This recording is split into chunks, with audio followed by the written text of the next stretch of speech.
This is 7 National News, and in our top story, the UAE Vice President, Prime Minister and ruler of Dubai, His Highness Sheikh Mohammed bin Rashid Al Maktoum, has approved a proposal to set up a UAE-wide air quality network that will monitor standardized environmental data gathered from across the country. His Highness Sheikh Mohammed also gave directives to complete relevant studies on the proposal and also prepare to launch it as a project in the near future. He added that they have to race against time to innovate more sustainable solutions. His Highness Sheikh Mohammed stressed that the preservation and protection of a clean and safe environment are among his priorities, and that he personally follows up on them. He also noted the important role of the private sector as a partner to share this responsibility and support environmental initiatives and projects aimed at achieving a pollution-free environment that preserves the health and safety of society. He then urged government departments and experts to put forth feasible proposals, which requires them to go into the field, interact with people, and get a first-hand experience of environmental challenges in order to find suitable solutions. His Highness Dr. Sheikh Sultan bin Mohammed Al Kazmi, the Supreme Council member and the ruler of Sharjah, has ordered that the 5th square in the Emirate of Sharjah be named after His Highness General Sheikh Mohammed bin Zayed Al Nahyan, the Crown Prince of Abu Dhabi and Deputy Supreme Commander of the UAE Armed Forces. Located at the entrance of the Emirate en route to Dubai, on the extension of the Sheikh Mohammed bin Zayed Road, the 5th square, one of the key roadways and the largest areas in the Emirate, was designed to absorb a projected increase in traffic due to massive growth in urban, industrial and economic sectors, as well as tourism. The square has been built with 3 levels, which is expected to be completed soon, in order to become the largest in terms of design, size and traffic capacity. The 3rd level of the square features a 1.2-kilometre long, 18-metre high bridge, one of the tallest road projects in the country. Plans for the 2nd level call for an expansion of the existing bridge towards the Sheikh Mohammed bin Zayed Road to 5 lanes in each direction to carry 8,000 vehicles per hour and 20,000 vehicles per day. Economically, officials say the project will connect major commercial and industrial centres in the UAE, making them more attractive for investors. The Mohammed bin Rashid Smart Learning Programme has announced the completion of the 2nd year of its teacher training programme, which trained 2,000 teachers this year to accommodate its national expansion to 146 schools across the UAE. The teacher training is designed to give teachers the skills they need to support the effective use of technology in the classroom, while also learning about innovative teaching methodologies. Since its inception, the programme has engaged over 24,000 students across 146 schools in the country, with promising results. In total, there are more than 3,500 teachers who are now trained on smart learning techniques and are using these methodologies in their smart classrooms. Mohammed Gayat, the Director General of the Mohammed bin Rashid Smart Learning Programme, noted that we must first build up the capacities of our teachers and ensure that they have all the expertise and support needed to take the learning process to the next level. This year, the programme has handed out tablets and laptops to teachers of grades 7, 8 and 9.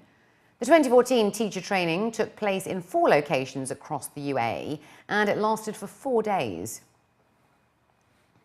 Multidisciplinary approaches for brain surgery and the latest technology of ENT-related diseases was in top focus as the 2nd edition of the Dubai Otology Conference and Exhibition opened today. The 2-day conference and exhibition was officially inaugurated by Dr. Salam Al-Damaki, the advisor to the UAE Minister of Health, where around 20 international and regional neurosurgeons and ENT specialists were discussing the best practices and treatments for ENT-related diseases. Latest products and technologies are currently on display at the exhibition, where the attending therapists, doctors and nurses can learn more about using them effectively for treating their patients. According to Dr. Aldamaki, the conference, now in its second edition, comes in line with the ministry's efforts to introduce new technology to the country and improve the overall level of healthcare. It was added that the conference will serve as a platform for sharing expertise with renowned international experts, whilst innovating the healthcare solutions. Our physicians, surgeons from the Ministry of Health, from the health authorities in the UAE, plus the private sector who are participating in this conference and attending this conference, they will of course look at what new things come in the treatment methods or equipment, and that of course will be a very positive thing to improve the patient care in the UAE. What recommendation will come from our participating physician from the different hospitals in UAE, and then we could look at what new techniques which could contribute, because the Ministry of Health is always trying to improve the quality of care, whether it's in the staff side or in the equipment side, and of course to develop the staff skills to look at the latest technology. Among the main discussions during the morning sessions were facial injuries as a result of ENT surgeries.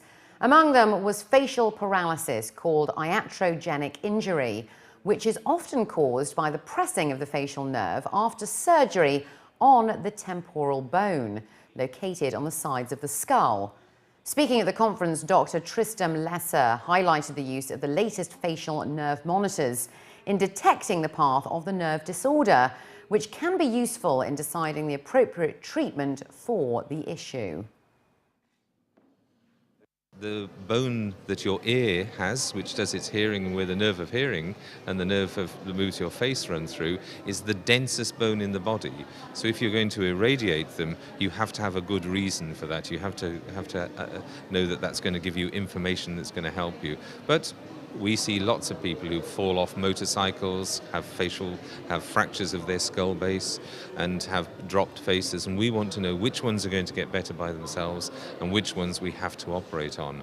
And the reality is that we've now got the technology that allows us to do that, and the mainstay of the technology is using this high-resolution CT scanning of the temporal bone. Remember, the nerve is only 2 millimeters in size, and in its narrowest part it's actually 0.68 of a millimeter in size. Now that's a tiny thing, and if you're thinking you're going to operate on that area, you have to have high magnifications, but you also have to have a very good idea of what you're going to find, and that's where these scans come in. So for the last 10 years we've been able to do that. Prior to that, it was a little bit of guesswork as to who was the right person to treat. The Dubai Electricity and Water Authority is doubling the security deposit for utility connections in Dubai for new tenants. DEWA made the announcement on Wednesday, stating that the increase will not apply to old tenants. Officials were quoted in local reports as saying that DEWA is not increasing security deposits for existing customers on their current premises. But there is a new rate for security deposits for new move-ins to ensure that new tenants will not be affected by any outstanding bills from previous tenants. They added that DEWA would like to emphasise that all security deposits are fully refundable on settling the final bill, so that residents will continue to receive world-class electricity and water services. DEWA's website states that the security deposit for flats now stands at 2,000 dirhams, up from the 1,000 dirhams before the hike. And for villas, it is now 4,000 dirhams, up from 2,000. The Roads and Transport Authority is warning motorists of huge fines should they jump red lights or cause crashes at Dubai Tram intersections. Officials reveal that a motorist who drives through a red light at a road tram intersection can be handed a fine of 5,000 dirhams and can lose their licence for up to 3 months, even if they did not cause a crash. If there are any injuries, they can be fined up to 15,000 dirhams and lose their licence for 6 months. If someone else dies as a result of a crash at the tram intersection, according to the reports, the driver responsible will face a 30,000 dirham fine and could lose their licence for a year, in addition, of course, to any police charges. The warning comes as the Al Sufa tram project is set to open on November the 11th. The first phase will run along for 10.6 kilometres from the Dubai Marina to near the Dubai Police Academy. Abu Dhabi is poised to become a leading destination for halal tourism, as the Abu Dhabi Tourism and Culture Authority is pulling in tour operators and hospitality groups to offer tailor-made packages to halal tourists who do not wish to compromise their Islamic values while holidaying. The concept is fast emerging in the tourism industry that offers a range of holiday packages adhering to Islamic beliefs and practices. Mubarak Al-Nuaimi, the Director of Promotions and Overseas Offices at the TCA Abu Dhabi, was quoted in a local daily as saying that halal tourism includes bringing together a range of products which qualify as halal tourism, but have never been collated to make a substantial offering. Packages include hotel stays with halal food and non-alcoholic beverages, separate leisure facilities for men and women, and visits to mosques and places of Islamic heritage. The Tourism Authority is already in talks with leading UK-based halal tourism operator Serendipity in order to test the market. He added that they can link Muslim countries from the east to the west via Abu Dhabi International Airport, and that they hope that many will choose to break their journey in the Emirates and eventually become convinced to stay longer. And finally, looking to other news now, it was a glitzy evening at Mall of the Emirates last night as World of Fashion 2014 officially opened with an impressive show from Harvey Nichols. The international luxury lifestyle brand gave a glimpse of seasonal fashion essentials, which culminated with 28 looks from high street brands as well as local designers. World of Fashion is Mall of the Emirates' annual fashion campaign, and it's now in its 4th edition and is the biggest one yet, taking place until October the 31st. The show-stopping catwalk shows continue this weekend, where the fashion crowd can expect Chinese dragons on stage, as New York's Kate Spade at 6:30 p.m. will present a Shanghai-themed fall collection. Back-to-back shows presenting Parisian styles will follow, with French brand Sandro at 7:30 p.m. Friday will feature Juicy Couture, Karen Millen, and Argentinian sports and leisure clothing brand La Martina at 8:30 p.m. It's an afternoon delight for kids on Saturday, October the 18th, as Katakit will showcase luxury children's wear from multiple global designer brands at 4 p.m, followed by Roberto Cavalli Jr. at 5 p.m, and then Kids Space's luxury brand Miss Blue Marine at 6 p.m.